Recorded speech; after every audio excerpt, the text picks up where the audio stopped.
Hello, today we'll cover 5 common trading mistakes that lead to losses. If you realize you've made any of these mistakes in the past month, you're likely losing money. It's crucial to eliminate these errors. This list isn't exhaustive. On the screen, you'll see the points we'll discuss. Remember, this list isn't complete. By the way, you can see on the screen the points that we will be discussing now. Naturally, this list is not exhaustive. Naturally, people make a lot of mistakes in the market, which often leaves them with no balance. But these 5 points are made by absolutely everyone. 100% of beginners, without exception, fall into one of these traps in one way or another. And end up, well, if not completely out of money, then at least partially. Well, let's go in order. Buying coins, buying hype. By the way, I will not only discuss the essence of each of these problems, but also how to deal with them, what to do about each of these points. So, buying coins during hype is a problem that more and more beginners will face every day, as coins skyrocket, increasing by tens of percent, just a few days, and even hundreds of percent in just a few weeks. And since we have an altcoin season just around the corner, more and more coins will start shooting up like this. And the fear of missing out. I bought Gazprom shares, they're worth nothing. Why? I probably should have bought some Pepe. It grew 15 times and then it grew another 3 times. Everything is just skyrocketing. You need to jump in quickly while Pepe is still just a few cents and not tens of thousands of dollars. So I'm actually going to buy 1,000 Pepes for 3 cents right now, and I'll be super rich in 15 years when it's worth $1 million. After all, Bitcoin is worth 90,000 for some reason. Yeah, Pepe is just a few cents. In general, the hype around coins will grow more and more every day. And crypto market is cyclical. Speaking of cycles, let me show you how this looks with a few examples. Well, let's take Bitcoin, a regular chart. Coins are skyrocketing, coins are hyped up, people are bringing their money here, and then it all deflates. Some people come to terms with their losses, while others start averaging down, buying more, and then money inevitably melts away even faster, even after averaging down. That's how it is, yeah, during the hype. Look at these green charts. The green ones show how much money was invested at any given moment. This extreme. And so during the hype, yeah, there was a spike, everyone brought their money, but then it deflates, down 70%. Some people start averaging down, buying more, and then after averaging down, it's another 70% drop. They average down again, buy more, and end up with another 70% loss. In the end, they lose 5 million rubles, 10 million rubles. Some even sold their apartment, invested in some nonsense, thinking it would all shoot back up. And then they go, oh, I'm such an idiot. Why did I sell everything for nothing? And look at this green one. We're taking on even more loans, debts, selling off all the apartments we have left, jumping in at the highs, and there it goes, flying into space. I saw some pattern somewhere, I don't know, like a cup with a handle, a U-shaped bottom. There it is, U-shaped, we're flying up, finally. This is what I've been waiting for all these years, and then it all deflates again. Damn, I'm not averaging down this time. I'm locking in a loss of 15 million rubles. These are roughly the kinds of scenarios. Every few years, a huge number of people go through this, and I expect that more and more people will step on the same rake again soon. Just looking over here. Pay attention to the description. There will be a link to register on the Bybit exchange. This is the #1 exchange that I personally trade on, and it's the top one in terms of trading volume and liquidity. This has the lowest fees. Just by doing this, you'll save around a few $100s every month. And why do I recommend registering specifically through my referral link in the description? With it, you'll get a cash bonus for registering, ranging from $10,000 to $30,000, depending on the size of your deposit. Most of my subscribers get around $100, but if you don't have any deposit at all, you'll at least get $10. If you are a big trader, a good deposit, you can get up to $30,000. But for larger amounts, you'll need to reach a corresponding trading volume. On this page, click here, and you can see what bonus you'll get for registering. The link is below. Enjoy watching.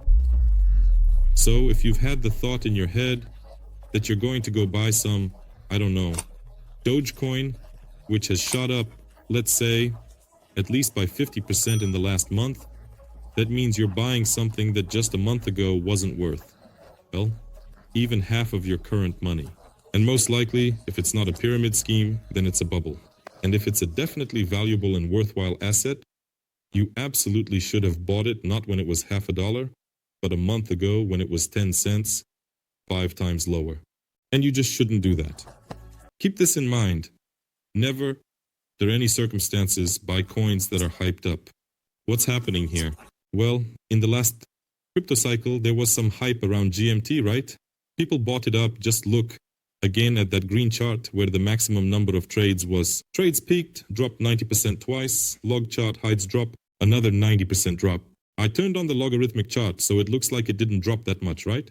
But on a regular chart, it looks like this, where people were buying at the highs, then averaging down at the highs, and then averaging down again, and finally locking in their losses at the very bottom. I need to do this, but what should I do? I have 15 million rubles. I really want to catch this train. Yeah, some of them have already taken off without me. Well, at least take a look at the ones that haven't taken off yet. There are such options. By the way, I recorded a separate video about this on the channel. You can check it out. Well, that's one option.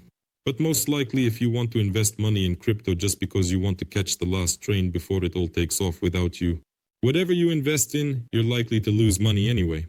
Even if you buy some Monero that isn't up much, someone bought here, the coin stayed flat, others moved, then it rose. Why sell low? Well, someone bought it without understanding what was happening, wanted to enter at the last moment, and they got minus 40%, fixed it at the bottom. Oh man, it shot up. Why did I sell it down there? In general, you need to study the topic of crypto and trading in more detail so that your decision making doesn't depend on the crowd's opinion. So everyone on the internet is talking about meme coins, about Pepe. So I'll go. I'd rather not save up for an apartment, but buy Pepe, Meme, Doge and the like to get rich. I'm going to buy myself a Lamborghini in 2 years. You need to get rid of those thoughts right away. And your financial decisions shouldn't depend on the market's mood. Moreover, if the market is buying something and it's rising vertically like this, usually that's the moment you need to sell that asset. So buying coins during hype is strictly forbidden. This will never lead you to any money. And God forbid you bought some coin for $100 once and it suddenly tripled in value and you got lucky. I understand there will be a lot of people like that too. Well, what's $100 really? It's not a big deal. 10 million rubles. I'm going to buy it. And what would happen after that? You get this idea in your head that you invested $100 and wow, you made 3 times that. Man, I should have invested $100,000 instead. I'm such an idiot. Now this situation is just like back then. So I'll go ahead and invest in meme coins. Now I'll put more into Pepe coin, more and more. What's $100? I'll put in 100,000, just like I wanted. But then that $100,000 gets lost. Never, ever, under any circumstances, and God forbid, even if you had some results in this area in the past, never look at it that way. You will always lose money. We're buying coins during the hype. Let's move on. Ignoring risk management. What is risk management? Risk management is a necessary aspect of trading where you limit your losses. Trading, as some may think, is about guessing the price. So, I bought a coin, it went up, I made some money, but if it went down, damn, I guessed wrong, I lost money. It doesn't matter where the price goes. I work with statistics. I've traded 23 times before, and I'll trade the 24th the same way. In half the cases, like with an A4 triangle pattern, I lost money, and in the other half, I made money. I limit losses and set high profit targets. When I lost, it was $1,000. But when I made money, it was $5,000. So, in exactly half of the cases, like if I entered a trade, I don't know, some pattern, let's say an A4 triangle, I entered, and in exactly half of the cases, lost money, and in the other half, I made money. That's because the market went against me half the time and went up the other half. But the thing is, because of risk management, where I limit my losses and set my profit targets pretty high, in the half of the cases where I lost money, I lost $1,000. And in the half where I made money, I made $5,000. That's it, that's my profit. And basically, I guessed right half the time and guessed wrong the other half, but I still made money. It's precisely because of risk management that money is made, thanks to the fact that I'm a super psychic. There are no psychics in the market, not in life. It's impossible to predict the future. With some degree of probability, advanced technical analysis allows you to predict certain things. That's far from the key factor that brings money in the market. Money in the market comes from discipline, research, and risk management. What is that in a nutshell? Of course, it's a very broad topic. I could talk about it 10 hours. Google it, look up the information, the material, but in short, you should always limit your losses. An example, what do beginners do? So I bought Bitcoin Cash. It's sitting there at $530. And if it drops, not at a loss until I sell it. I'll buy more there, I'll average down, but if it goes up, it's in my favor. Great, yeah, I bought at $530, I'll sell at $550, I'm in the green. And what happens? People are willing to ride out their losses. So it goes down, it can go down for as long as it wants. It can hover down there for 5 years, and then it just goes up a little bit. and people lock in minimal profits. Beginners often, you absolutely must not do that. What are you doing? You limit your profits? But you don't limit your losses. Well, it's clear, yeah, the account balances are always limited, thank goodness. But you shouldn't do that. On the contrary, if the price is going against you, after you've entered a trade, you had some idea. I don't know. Like we have a level, there's some kind of upward trend, everything's fine, I'm riding the trend, and suddenly, doesn't go as planned, right? The trend has changed. That's it. I'm getting out with minimal losses, with minimal damage. How do you properly set a stop loss? You should have questions in your mind, and after this video, you need to go study this topic. How do you properly set a stop loss to limit your losses? And I'll set the take profit somewhere up high, at the very end of the trend. You can also look up how to properly set a take profit. Do some research on that topic. But always, in 100% of cases, you must have a stop loss. If you're trading without leverage, sure, there are situations where you can sit without a stop, but your risk management system should be structured a bit differently, more like an investor's. But always, 100% of the time, you should have a stop loss. If you trade without leverage, of course, a situation is acceptable when you sit without a stop, but you should have a risk management system built a little differently, rather like an investor. But basically you can't trade without stop losses, so make sure to remember that risk management is all about stop losses, about limiting your losses. Let's move on. Lack of a trading plan. What is a trading plan? Alright, let me go back to the 5-minute chart for Bitcoin and just see what the market is doing right now. It seems like the price is creeping up a bit above the moving averages, and it looks like the highs are getting higher. So we hung out a bit in a sideways movement, then we broke up, broke down, and then broke up again with even more strength. Volatility, that is the degree of price change over a period of time, is increased. That is, if we look a little to the left, well, here the volatility is low. With low volatility the price fell. Here with low volatility the price rose. And here it's creeping up a bit. I would even say it's kind of stagnant just in this range. The volatility is really high, like elevated. I'm not going to trade during high volatility. That's part of my trading plan. As soon as it drops, I'll wait for the direction of the trend, whether it's going up like now, where it's barely crawling up with high volatility, or down, then I'll trade. In a market like this, once the volatility decreases, the trend will go down. Why? Because I understand that the buyer seems stronger than the seller here, but the buyer's strength isn't enough to break through, to hold at a certain level. You see, I've marked these horizontal levels, and the price is just moving back and forth, breaking through with some false breakouts, and the volatility is high. It's something similar, let me compare it with the left side of the chart, see what was happening there. Well, it's something similar to the situation we had around here when we had some kind of ascending wedge. You see, the price seems to be rising, it's above the moving averages, and the volatility is high, but the growth is really weak. Yeah, it's definitely not that intense. It's barely creeping up, you can hardly see it. If you don't pay attention to the moving averages, you won't see it at all. And then volatility ends up narrowing, and we get a breakout downwards, and everything suddenly moves clearly in that downward direction. So, something like that, I'm going to trade now. I'll stick to that plan. That's my trading plan. So, I'm answering the question of what the market is doing right now, what the market is planning to do, and whether my trading idea aligns with the market. Only after answering all these questions, my idea doesn't align with the market, I shouldn't enter a trade, if I can. So, if I answer these questions for myself as a trader, then I enter into a deal. So, if I have an idea like the one you just described, I decide to short right now. Well, what's the difference? Should I short now or wait for this volatility to narrow and then drop? Well, the difference is obvious. Why should I short here if I can get in at a higher price? But no, I can't enter here yet. The volatility hasn't narrowed down and the price hasn't moved down. It might not go down at all. It might not go down. The volatility could increase even more. We might get taken out by the stop loss, and then it could drop without me. Who guarantees that? I'm not a psychic. It might not go down, or it might. But after it moves back and forth like this, the volatility could actually increase even more, and so on. So we might first get taken out by the stop loss, and then it could drop without me. This is not an entry point. My idea doesn't align with the current market. It will align with it at a moment, like this, at a specific entry point, based on the situation I described from my trading plan. I'm waiting for the entry point, so you can't just look at the market and say, oh, it's probably going to go up. It seems to be going up, right? It's above the moving average, it looks like it's breaking a level, so it's going up, so I'll buy. It's foolish. You shouldn't do that. No, you need to have a trading plan, a trading idea based on some kind of trading strategy, and we should stick to it, waiting for the right entry point. Most market moves are unclear. Avoid those. Focus on the few you know well, having analyzed and traded them often. Trade only these, not by guessing. A small number, a tiny percentage of movements in the market that you understand, the ones you've seen many times, analyzed many times, traded many times, maybe even noted down some conclusions in your journal on a small balance. It's this small part of movements that you understand that you need to trade.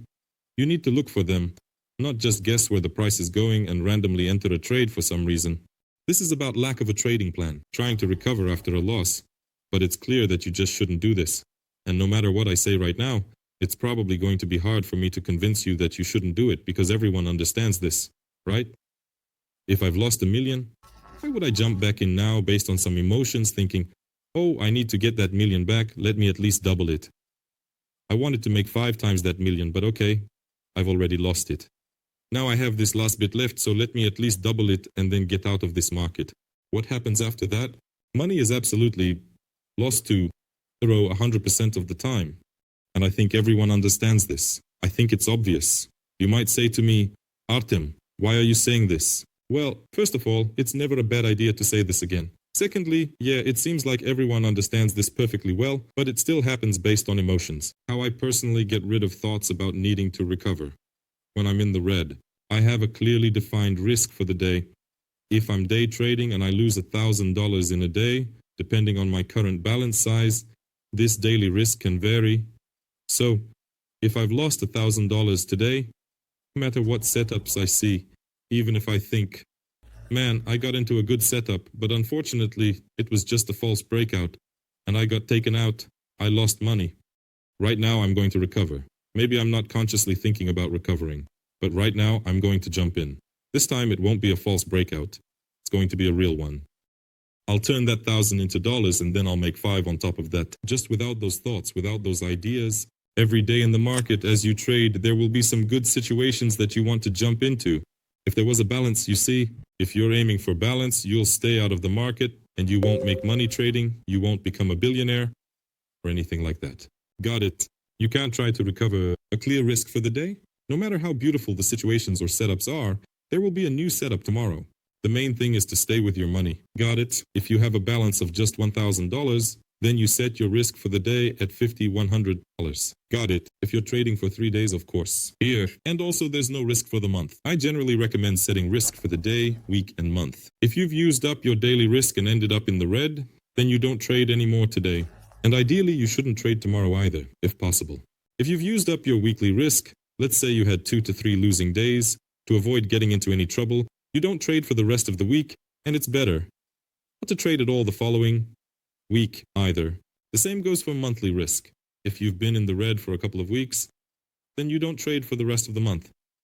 I stick to this mindset and try to do it so I don't approach the market the following month either. At least within the context of, I don't know, short-term trading. I have different strategies, various accounts, both long-term and short-term. Well, first of all, these things relate to short-term trading because it's easiest to lose your balance in short-term trading and also with leverage. And speaking of leverage, over-leveraging is the 5th mistake when trading with too much leverage. What does leverage give you? It gives you the ability to trade with a small account. If you have $100, well, obviously, if you're trading long-term, you can easily make X2 in a year with crypto. What you should never ever do under any circumstances.